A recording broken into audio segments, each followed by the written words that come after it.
When we're young, we don't see the world as it truly is, and a lot of the time, that can be a good thing. From a young age, children are often taught not to talk to strangers, but that wasn't always the case. There used to be a point in time where children were told to be polite and to assume the best in people, and during that time, a lot of bad things happened. Sometimes, the strangers that you meet have the worst intentions.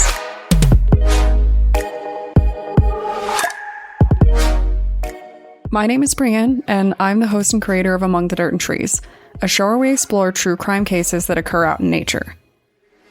In today's episode, we're going to discuss part 2 of the 2-part Stayner Boys series involving serial killer Cary Stayner and his younger brother Steven Stayner, who was abducted at the age of 7 and held in captivity for 7 full years before he managed to escape.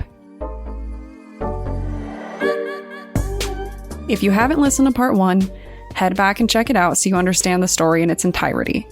I'll be here when you get back. As we discussed in the last episode, Cary Stayner was known for a list of terrible crimes against 2 women and 2 teenage girls. But back before he was the murderer that we know, and I am in no way saying that we know the extent of his crimes, he was the oldest son in a family where something very bad happened. In 1972, when Cary Stayner was only 11 years old, his younger brother Steven was kidnapped in broad daylight. In the years that followed, the Stayner family was in a deep period of mourning. According to Cary, it was a period of time where his parents ignored him, too focused on his missing younger brother.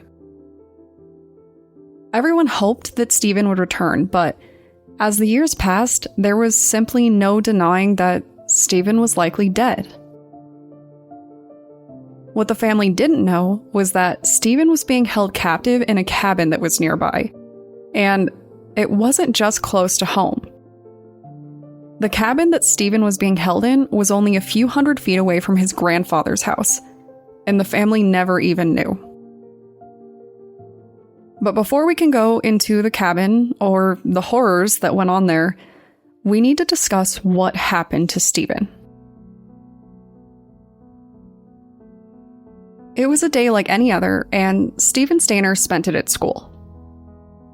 On his way home, he stumbled across a local man named Irvin Murphy, who was known for his sweet and naive nature. Many suspected that Murphy had some kind of cognitive disability. On this day, he approached Steven with a plan. Murphy wasn't acting on his own. He was partnering with his coworker, Kenneth Parnell. Unlike Murphy, Parnell was complex and conniving. Parnell had a criminal record, and in the 50s, he impersonated a police officer to lure a child somewhere discreet where he kidnapped and molested that child. When questioned about it later, he blamed his wife's pregnancy, claiming that he needed an outlet. But on the day in question, it was 1972, and the world seemed to have forgotten Parnell's crimes. These days, he was working with his good pal Murphy at Yosemite National Park. Yes, he was working at the very same park where Cary Stayner was working when he abducted and killed his 4 victims. I'm not sure what would prompt Cary Stayner to work at the same place his brother's abductor worked, but I do think it shows exactly how depraved Cary Stayner was. To rope Murphy into his plan, Parnell made a request. He told Murphy that he needed to abduct a young boy to raise him in a religious environment. Now, we all know that there is a long history of corruption with people who claim to be religious, but in this case, I'm fairly certain that Parnell literally just used it as a line. And it worked, because Murphy agreed to help him. Stephen wasn't the only little boy that Murphy spoke to that day. He just happened to be the one that got taken. Parnell sent Murphy out with pamphlets to give to boys as they walked home, and Murphy claimed to be a member of the local church when he approached Stephen. He asked if Stephen's family would be willing to make a donation and offered him a ride home to talk with his parents. At this point, Parnell arrived and Stephen climbed into his vehicle. As you can probably imagine, Parnell was not taking Stephen home. Instead, he drove him to a cabin and Stephen's horrific journey began. While held in captivity, Stephen was given a new name as Parnell tried to pass him off as his own son. During Stephen's time with Parnell, he was molested and raped, but Parnell hurt Stephen in other ways too. In an effort to stop Stephen's repeated requests to go home, Parnell told Stephen that his family had given him away. On the way to the cabin, Parnell stopped at a payphone to make a call. He told Stephen that his family could not afford to raise him and that they decided to give him away so they could provide a better life for his siblings. For a boy that young, I have to imagine that hearing those words hurt, and it must have been very confusing.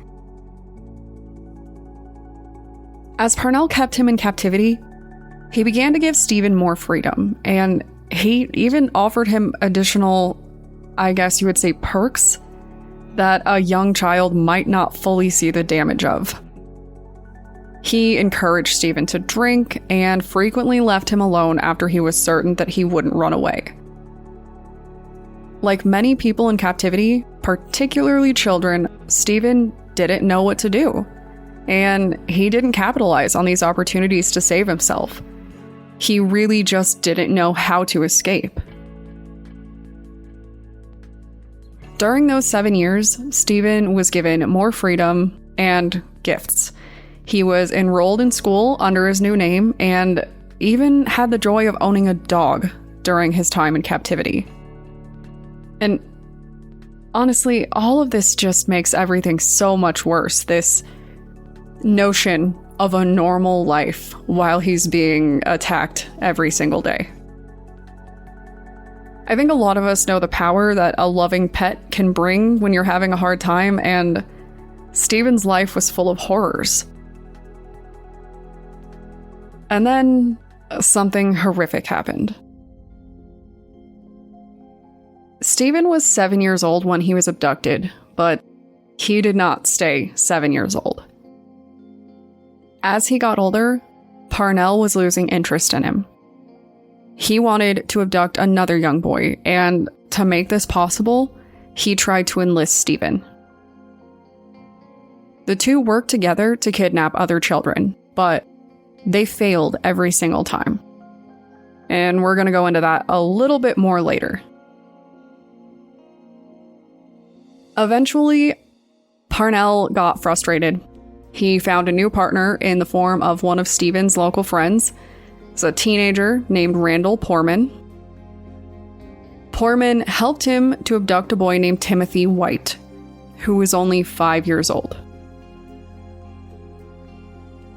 Parnell introduced Timothy to the home, and that was when something broke for Stephen.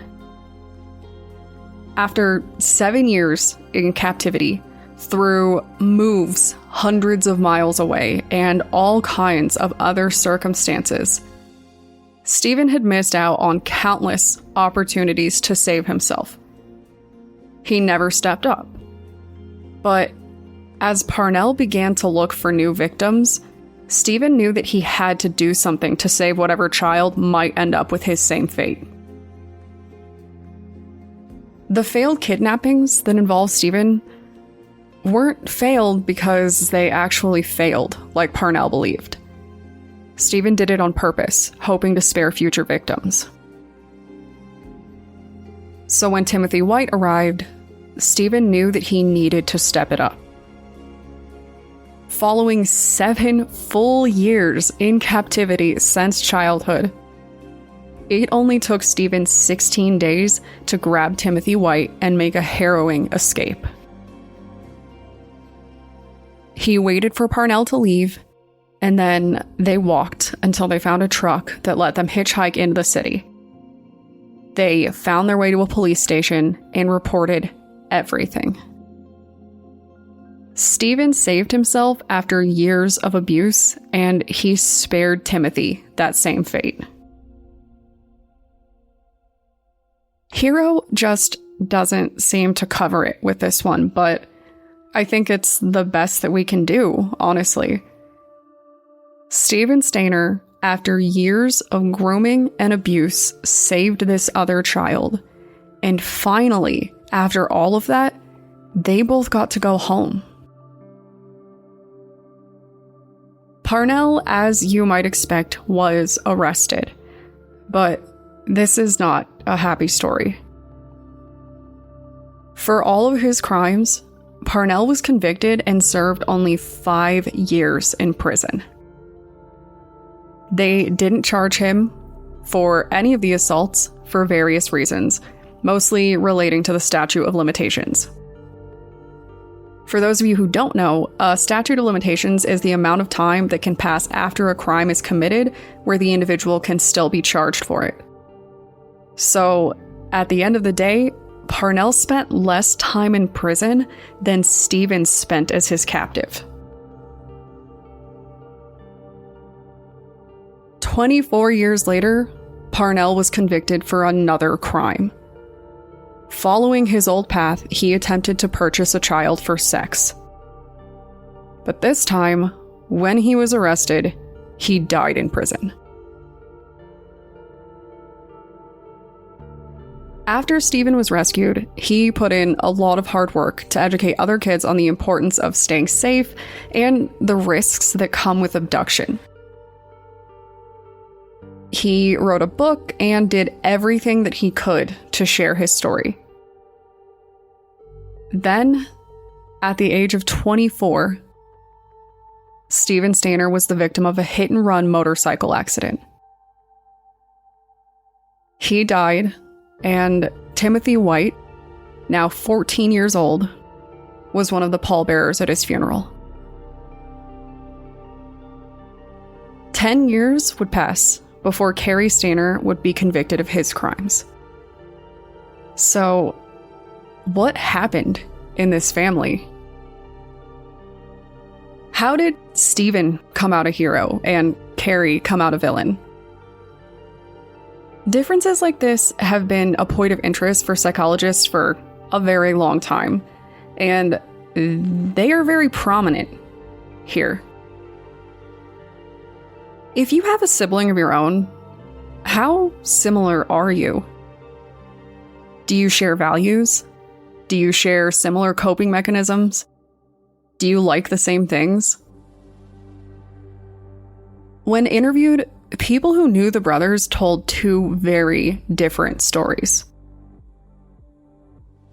Even while he was living in captivity, Stephen thrived. People loved him in school, he was smart and friendly, he had girlfriends and lived a normal life outside of what was going on at home. And after he came back, he continued to be a great person. Stephen did all of this after being abducted, abused, and tortured for half of his life. Cary, on the other hand, was said to have been withdrawn and overall just strange. He spent all of his time alone, and he had no luck with women. A reporter on Cary's case shared that Cary Stayner was sexually aggressive towards women, even at a younger age, and he couldn't seem to understand how to have an actual relationship with a woman. He exposed himself to women and tried to force himself on them. He was basically the guy in the area that every girl knew to avoid. So, what caused this? How does one brother go through hell and turn out a hero, and the other brother turn into a murderer and a rapist? After Stephen's return, he went through a lot. He gracefully handled interviews and faced down Parnell in court. Even after they handed out the unforgivably short sentence, Stephen just kept moving forward and trying to do good in the world. Cary, on the other hand, was spiraling out of control. In an interview, he made a comment about having to grapple with new siblings after being an only child, and his behavior began to escalate. After his uncle's unexplained murder, he seemed to get a lot worse, and I am still just not convinced that he did not kill his uncle, but they never proved anything, so. Cary Stayner began to openly talk about killing everyone at his job and saying a lot of alarming things like that to his friends. In response, he was encouraged to go see a doctor, but instead, he decided to head out to work in Yosemite National Park. And we all know how that story ends. I don't know what causes one person to thrive and another to spiral into darkness. I don't know how Stephen Stayner faced everything that he did and still went on to live a healthy life. I don't know how we have a justice system that allowed a predator to hurt countless children spanning across literal decades and just kept letting him go. What I do know is that Stephen Stayner is a hero. Cary Stayner is a murderer. And I am sure that a lot of people are happy that Parnell is dead.